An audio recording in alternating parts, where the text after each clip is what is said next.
వినుకొండకు జగన్ పరిపాలనలో ఒక కొత్త బస్సు కూడా కేటాయించలేదు ఎమ్మెల్యే జీవి ఆంజనేయులు. ఇక పూర్తి సమాచారం మేరకు పల్నాడు జిల్లా వినుకొండ నియోజకవర్గం వినుకొండ పట్టణం ఆర్టీసీ డిపోలో బుధవారం సాయంత్రం 5 గంటల సమయంలో భాగంగా ఎమ్మెల్యే జీవి ఆంజనేయులు పాల్గొన్నారు. ఈ సందర్భంగా జీవి ఆంజనేయులు మాట్లాడుతూ 5 సంవత్సరాల సంబంధించి జగన్మోహన్ రెడ్డి పరిపాలనలో ఒక బస్సు కూడా వినుకొండకు కొత్త బస్సులు రాలేదని, వైసీపీ పాలన ఒక డొక్కు పరిపాలన నిదర్శనమని పేర్కొన్నారు. అలానే చంద్రబాబు 2 నెలల పరిపాలనలోనే వినుకొండకు 13 బస్సులు కేటాయించడం ఎంతో అభినందనమని ఈ సందర్భంగా తెలియజేయడం జరిగింది. ఈ కార్యక్రమంలో పలువురు నాయకులు తదితరులు పాల్గొన్నారు. బస్సులతో నడిపించారు, కానీ ఈరోజు చంద్రబాబు గారి పాలనలో కొత్త బస్సులు వచ్చిన 2 నెలల్లోనే 13 బస్సులు కొత్త బస్సులు వినుకొండ డిపోలో లాంచ్ చేశాం.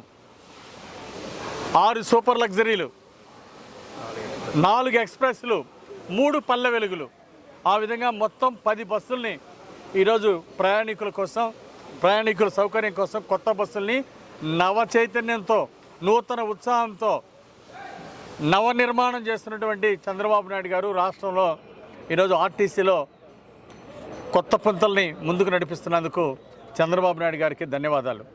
ముఖ్యంగా కోటేశ్వరరావు నాయక్ గారు ఒక డిఎంగా చాలా సమర్థవంతంగా చేస్తున్నారు. ఎక్కడైతే విద్యార్థుల సమస్యలు ఉన్నాయో వాళ్ళకి కాలేజీలకు అందించడానికి, స్కూల్స్కి అందించడానికి, వాళ్ళకి సకాలంలో వాళ్ళని స్కూల్కి కాలేజీకి అందించడానికి బస్సుల టైమింగ్స్ని అడ్జస్ట్ చేసి కొత్త సర్వీసులు కూడా పునరుద్ధరించడం జరిగింది. అంటే ఆర్టీసీ లాభాల్లో నడిపించాలి, దాంతోపాటు లాభాల కంటే ముందు సేవా దృక్పథంతో ఈరోజు ఆర్టీసీని నడిపించాల్సినటువంటి ఆవశ్యకత ఉంది. గత జగన్మోహన్ రెడ్డి పాలనలో సేవాభావం అనేది మర్చిపోయారు. ఆర్టీసీలో ప్రయాణికుల ఛార్జీలు 3 సార్లు ఆర్టీసీ ఛార్జీలు పెంచి ప్రజల మీద మొయ్యలేనటువంటి భారాన్ని మోపాడు అన్నాడు జగన్మోహన్ రెడ్డి. కానీ ఒక కొత్త బస్సు ఇవ్వకపోవటం జగన్మోహన్ రెడ్డి పాలనలో చాలా దురదృష్టకరం. ఈరోజు 13 బస్సులు, ఒక వినుకొండ డిపోలోనే 13 బస్సులు తీసుకురావడం చాలా సంతోషం, అభినందనీయం. డిఎం కోటేశ్వరరావు నాయక్ గారికి ప్రత్యేక అభినందనలు తెలియజేస్తున్నా. ఇంకా మనం ప్రజలకు మెరుగైన సేవలు అందించాల్సిన అవసరం ఉంది. పల్లెటూరులో ప్రయాణికులకి సౌకర్యంగా కొత్త రూట్లు ఆలోచించి డిఎం గారు కొత్త సర్వీసులు కూడా ఏర్పాటు చేయాలని నేను ఈ సందర్భంగా కోరుతున్నాను. ఈరోజు తిరుపతికి కూడా ఒక కొత్త బస్సు వేయటం, విజయవాడకి కొత్త సర్వీసులు, అంత కొత్త బస్సులతో సర్వీసుని మళ్ళీ నడిపించడం అనేది చాలా అభినందనీయం.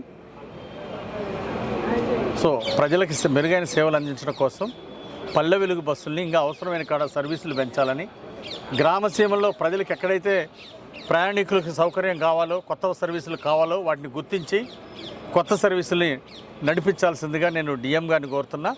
దీన్ని ఎండీ గారి దృష్టికి కూడా, ఆర్టీసీ ఎండీ గారి దృష్టికి కూడా తీసుకెళ్తాను. అలాగే కొత్త డిపో నిర్మాణానికి కూడా ప్రణాళికల్లో ప్లాన్ తయారు చేసి దానికి ముందుకెళ్తాం. భవిష్యత్తులో ప్రభుత్వం నుండి నిధులు తీసుకొచ్చి మన వినుకొండ డిపోని మోడర్నైజేషన్, అత్యాధునిక బస్టాండ్గా దీన్ని నిర్మాణం చేపట్టాల్సినటువంటి అవసరం ఉంది. రాష్ట్రంలో 10 లక్షల కోట్ల పైన లోటు బడ్జెట్ ఉన్నటువంటి పరిస్థితులు ప్రజలందరికీ తెలుసు. కొంచెం సమయం పట్టినప్పటికీ మంచి మోడర్న్ బస్టాండు వినుకొండకి భవిష్యత్తులో తీసుకొస్తామని ఆశాభావాన్ని వ్యక్తం చేస్తున్నా. ఈరోజు కొత్తగా వచ్చినటువంటి యాజమాన్యానికి అందరికి కూడా ప్రత్యేక అభినందనలు తెలియజేస్తున్నాను. హైర్ బస్సులు పెట్టడానికి ముందుకు వచ్చినటువంటి బస్సు ఓనర్స్ కూడా ఈ సందర్భంగా ప్రత్యేక అభినందనలు తెలియజేస్తున్నా. వినుకొండ డిపో సిబ్బంది అంతా కూడా డిఎం గారి ఆధ్వర్యంలో చాలా చక్కగా వర్క్ చేస్తున్నారు.